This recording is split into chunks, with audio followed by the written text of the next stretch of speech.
Welcome back, chefs. So we're gonna go ahead and get started on the filling for our enchiladas. So first step for that, we're gonna have to cut a ring of red onion.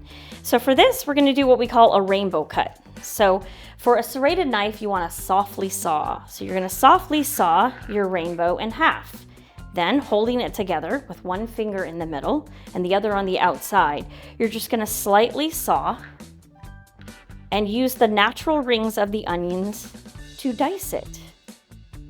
Kind of a cool trick to be able to dice an entire slice of onion really quickly.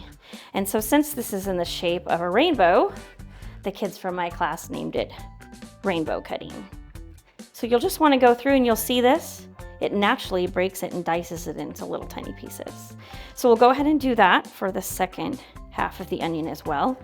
It's kind of important to squeeze the outer ring and the inner ring together.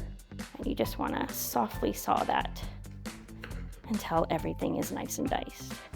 Now, once you have that all diced up, you're just going to go ahead and put that into your medium-sized bowl. Alrighty, ready to go, chefs.